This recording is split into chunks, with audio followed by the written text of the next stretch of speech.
Ele coloca a necessidade de começar a se pensar uma teoria, claro, levando em conta toda a história da educação e pensando aí nos elementos do nosso país, da nossa diversidade geográfica e a nossa história mesmo, enquanto organização social. Um outro elemento que ele levantou era a constante tensão entre os interesses públicos e privados. O Brasil sempre teve esse movimento da iniciativa privada, tentando de alguma forma usufruir, explorar, retirar algum tipo de nicho, de espaço dentro da iniciativa pública, para com isso também ter algum tipo de lucro, acúmulo de capital. E a insuficiência teórica dos profissionais da educação, quer dizer, a dificuldade de formação de professores. Nós temos hoje ainda uma dificuldade muito grande de formação de professores. Imagina no final da década de 70, que era maior ainda. Hoje nós ainda encontramos, agora esses dias eu estive num evento de comemoração dos 40 anos da Pedagogia Histórico-Crítica, que foi lá em Salvador. E aí eu encontrei uma professora do Acre, Rio Branco. Aí ela falou, nossa, quando a gente vai para os interiores ali ainda, tem muito professor sem formação, tem muitas pessoas ainda atuando como professores com o 6º ao 9º ano, ou às vezes ainda na metade lá do ensino fundamental, parte 2. Então pelo nosso atraso histórico, em termos de organização social, em termos de organização de Estado, porque a gente já poderia, em 500 e poucos anos, ter algo mais organizado, Então, esse atraso histórico também é intencional, As políticas governamentais têm uma intenção de manter esse descompasso mesmo, E aí a gente acaba, ainda em pleno século XXI, ano 2019, professores atuando, então, sem nem ter terminado o ensino fundamental. Então, imagina a situação lá no final da década de 70, do século passado. Então, esses eram os principais problemas que o Saviani observou e, consequentemente, ele foi propondo o que deveria ser colocado e tentando superar essas dificuldades. E a principal contribuição dele foi pensar na produção, na construção de uma teoria pedagógica fundamentada em autores mundiais, mas voltada para o nosso contexto, fazer a delimitação dessa pedagogia. E foi aí que ele começou a escrever os primeiros elementos da pedagogia histórico-crítica, e que a gente teve acesso em forma de livro nos anos 80 acho que 84, 85. Então, a teoria da pedagogia histórico-crítica, inicialmente escrita por Saviani, agora tem muitos outros colaboradores, muitos autores trabalhando em disciplinas, em etapas, em modalidades e assim por diante, veio para cumprir esse papel, tentar contribuir num dos pontos que ele levantou que era problemático no Brasil, que era o transplante cultural, Está sempre indo buscar teorias fora, sendo que o problema não é só você beber lá fora, na fonte lá fora. A questão é que muitas vezes a gente faz a implantação aqui achando que o caminho é o mesmo, e o caminho não é o mesmo. Você pegar uma teoria que deu certo numa rede lá de uma cidade na França e você implementar aqui, é muito diferente. Pela própria história daquele país e pela própria história de formação de professores e estrutura das escolas daquele país. Eu tive quase um ano em Londres, onde eu fiz meu estágio pós-doutorado. E eu fui conhecer um pouco mais o trabalho com o currículo lá. E o meu filho estudou 8 meses, numa escola pública lá em Londres. E eu já sabia disso, por a gente ver, por a gente ler em alguns lugares, mas daí eu percebi que isso às vezes nem todo mundo compreende. Porque nós aqui, nossa situação de precarização, de carga horária e de espaço físico é tão grande que a gente ocupa a mesma escola, às vezes manhã, tarde e noite, Uma turma de manhã, uma turma à tarde e muitas vezes uma turma à noite. E lá não, o horário de aula das crianças, e até mesmo depois dos jovens, lá no ensino médio, é de 6 horas, né? Então, meu filho entrava na escola às 9 horas e saía às 3h30 da tarde. Esse era o horário regular dele. Não é um horário de tempo integral, é o horário regular. Entra às 9 e sai às 3h30.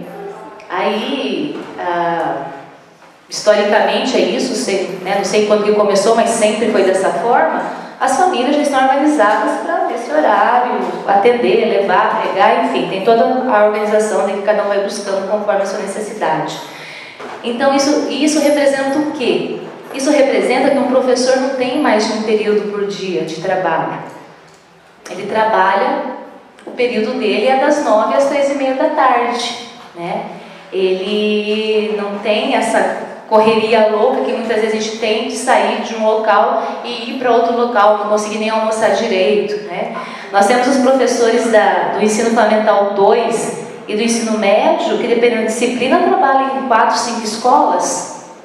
Então, gente, como que o professor desse vai conseguir dar conta, né, de tantos alunos, de tantas turmas, de tantas avaliações, de fazer um trabalho diferenciado e todas as políticas que nos atacam constantemente? Agora, eu conversando, tem uma amiga lá em Foz do Iguaçu que ela é professora de língua portuguesa do ensino médio e também, eu acho que do 7º, 8º ano, e ela me falou: olha, tá vindo agora a prova Paraná, né? E o que é a prova Paraná? É parar de reprovar o aluno. Então vem toda uma política de pressão, de direcionamento, de você parar de reprovar o aluno, independente do que se ele domina ou se ele não domina o conhecimento. O importante não é se ele domina o conhecimento, o importante é a gente melhorar os índices. E melhorando os índices, recebemos mais verbas, ou nos destacamos em frente a não sei o quê, enfim, é toda uma falácia, né? Então são esses problemas que nós enfrentamos no Brasil, em termos de carga horária, em termos de estrutura física, em termos de momentos de estudo dos professores e em termos de políticas, né? Que são políticas falaciosas também. Então, o Saviani vem contribuir inicialmente com uma teoria pedagógica para fazer a gente pensar o nosso contexto e nos dar algumas orientações para por onde, né, fazer o caminho desse trabalho. Aí ele coloca no livro dele, que foi o segundo livro dele, Pedagogia Histórico-Crítica, Primeiras Aproximações, de 91, que a educação escolar, ela tem, né, 2 funções primordiais. A primeira é identificar os elementos culturais que precisam ser assimilados pelos indivíduos, tá, da espécie humana, para que eles se tornem humanos. Quer dizer, quais são os conteúdos, quais são os conhecimentos, quais são importantes selecionarmos para fazer parte do currículo para que a gente continue, né, contribuindo com a formação de seres humanos emancipados, críticos, com formação política. E por outro lado, né, a descoberta das formas mais adequadas para fazer isso. Então, ele está falando de 2 coisas aí, conteúdo e forma, né? Então, quais conteúdos são os mais relevantes que devem ser ensinados na escola, porque ele não vai, a criança, né, ou o indivíduo da classe trabalhadora não vai ter outro espaço para aprender, tá? E qual a melhor forma do professor fazer isso, que é um processo, inclusive, de construção coletiva. Porque você não ensina igual uma criança de 3 anos, uma criança de 6, uma criança de 10, uma criança de 15, uma criança não, já é um jovem, né? Um adolescente de 17 e um adulto lá na EJA, ou um indivíduo com alguma deficiência, ou lá no ensino superior. Então, a forma de se ensinar o indivíduo conforme a sua faixa etária, a modalidade ou a etapa que ele frequenta, também é algo que tem que ser pensado e trabalhado, mas levando em conta o objeto principal da pedagogia histórico-crítica, que é trabalhar os conteúdos científicos, filosóficos e artísticos na sua forma mais elaborada. Porque ele não, as crianças, não, vou parar de falar criança porque a gente tem que pensar em indivíduos como um todo, né? Os indivíduos que pertencem à classe trabalhadora, em geral, não têm outro espaço que não seja a escola para ter acesso a esse tipo de conhecimento, tá? E aí, falando um pouco mais sobre cultura, para entender de onde vem o conhecimento, então, que nós trabalhamos dentro da escola. Então, eu falei que o Saviani coloca a importância de a gente entender quais são os conteúdos que devem ser ensinados dentro do espaço escolar, e isso passa por debate, isso passa por disputa ideológica, tá? E isso passa por opção de uma teoria pedagógica também.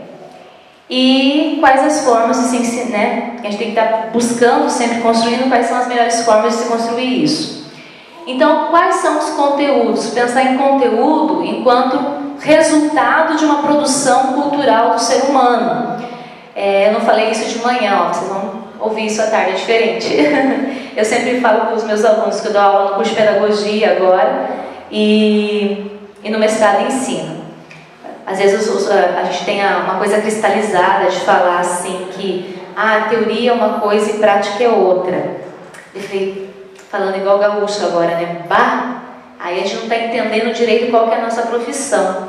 Porque nós trabalhamos com elementos teóricos o tempo inteiro com os nossos alunos. Porque o que nós ensinamos na matemática, na física, na química, na geografia, na língua portuguesa, nas ciências, na educação física e na arte, são resultados de elementos que foram produzidos na prática social, mas que agora são conceitos. E eu trabalho esses conceitos em sala de aula, e esses conceitos são teóricos.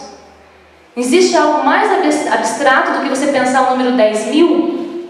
O que é, né? 1, 0, 0, 0, 0. Olha a quantidade que isso representa. Se a gente for pensar em pedras, se for pensar em número de pessoas, se for pensar em população, é uma cidade, né? Uma cidade pequena. Então, você olhar para o número 10.000, ele traz dezenas de representações, dezenas de definições que foram construídas historicamente. Então, o sistema de numeração decimal, ele não é prática pela prática quando eu trabalho em sala de aula. Ele é conceito. É um elemento conceitual que foi produzido na prática social. Então, nós trabalhamos com elementos teóricos o tempo inteiro. Então, às vezes as pessoas não estão entendendo a diferença entre elementos conceituais e teóricos e uma teoria pedagógica. Porque daí sim, uma teoria pedagógica lá, escola novista, mas daí em sala o trabalho tradicional. Aí é uma coisa. Mas falar simplesmente teoria e prática como se fosse algo separado, dissociado, é um equívoco muito grande. É não entender que tudo que nós trabalhamos em sala de aula é teórico, é conceitual, é uma representação teórica e é resultado de uma produção que nós fizemos enquanto ser humano por uma necessidade. Por que nós trabalhamos mapas hoje na escola? Qual que é o objeto de estudo da geografia? Fazendo prova oral aqui. É paisagem, né, gente? É a paisagem. Aí tem território, tem espaço e tal. Mas a gente também pode pensar localização, mas tudo isso dentro da paisagem. Então, quando nós estudamos geografia, tudo que nós estudamos dentro da cartografia, dentro do entendimento de um mapa, uma região, o relevo, a vegetação, a hidrografia, que mais? O solo e tudo mais. Quer dizer, são todos elementos que foram sendo compreendidos, entendidos e representados dentro dessa imagem, que é a imagem cartográfica, que é o mapa. Então, tudo isso que nós estudamos dentro de um mapa, olha quantos conceitos, né? Quantos conceitos nós trabalhamos dentro de um mapa? Os diferentes tipos de mapa, inclusive o político, o hidrográfico, enfim, todos os outros que tem, que eu nem vou lembrar de todos agora. Então, o mapa ele foi sendo produzido por uma necessidade de compreensão da paisagem, do espaço, delimitação de espaço, a questão da própria ampliação de poder, porque o que aconteceu lá com as grandes navegações? Os países lá da Europa que precisavam buscar novas formas de ampliar suas riquezas e também, quanto mais território, mais poder. Então, França, Holanda, Inglaterra, Portugal, Espanha saíram buscar novas terras, né? E aí, por um acaso, chegaram aqui no Brasil, né, os portugueses, por um acaso, né? A história romântica que ainda alguns contam. Então, quando você vai trabalhar mapa, todos aqueles elementos que você está trabalhando ali são elementos conceituais, mas que foram sendo construídos durante a história da humanidade. né, os limites, as fronteiras, todas as representações. Então, a gente falar que teoria é uma coisa e prática é outra, é a gente não entender que elas são dialéticas, né? É durante o processo de prática social, enquanto ser humano, que nós vamos construindo e vamos definindo elementos, e esses elementos vão se tornando elementos conceituais que eu trabalho via currículo na minha sala de aula. Porque quando eu trabalho, por exemplo, com o continente africano, eu não levo eles lá para a África para trabalhar na prática o que é a África. Eu vou trabalhar com elementos conceituais, né? Quando eu trabalho com eles a dezena de milhar, eu não vou ficar montando uma sala, um estádio com 10 mil elementos. Eu vou trabalhar com eles os conceitos. Então, são elementos teóricos. Então, teoria e prática, dentro da nossa prática pedagógica enquanto professor, são dialéticas, são indissociáveis, tá? Então, a gente tem que cuidar com isso. E aí, falando tudo isso para chegar aqui nesse gráficozinho que está aqui nesse esquema, na verdade, que eu coloquei.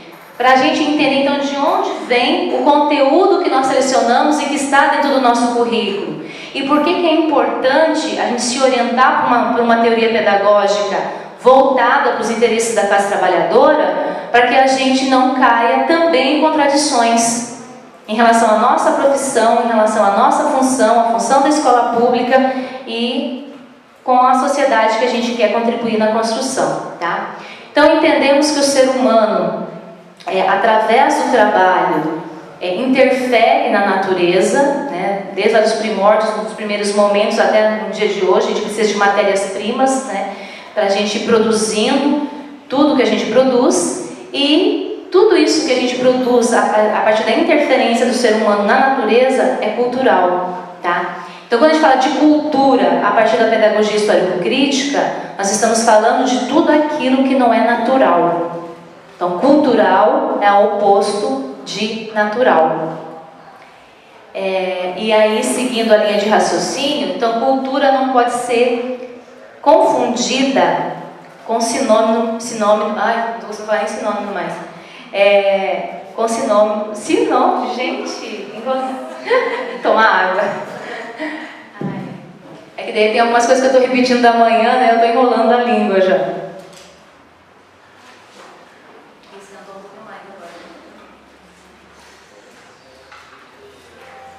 Sinônimo. Ó, agora saiu. Não pode ser confundido com sinônimo de arte e de ciência, tá? Cultura envolve tudo isso. Cultura é tudo que o ser humano produz. Tudo que tem interferência do ser humano, que tem ação do ser humano, é cultural, tá?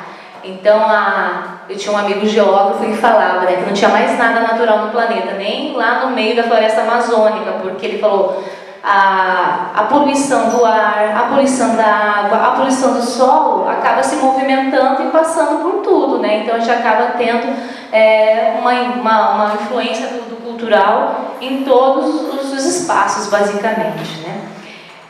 Então, para a gente não confundir cultura com arte ou com ciência, mas com cultura é tudo que o ser humano produz, tá? Então, o ser humano produz cultura material, tudo que é palpável, tudo que é visível, e a partir do acúmulo do conhecimento dessa cultura material, também produzimos cultura imaterial, que a gente pode colocar como cultura intelectual, como símbolos, crenças, conhecimento, costumes, tá? Então, o ser humano, ele produz isso na sua ação em relação à natureza, tá? E todo esse acúmulo que ele vai fazendo, ele vai transmitindo às novas gerações. Por isso que nós, enquanto espécie Homo sapiens, nos diferenciamos tanto dos outros animais.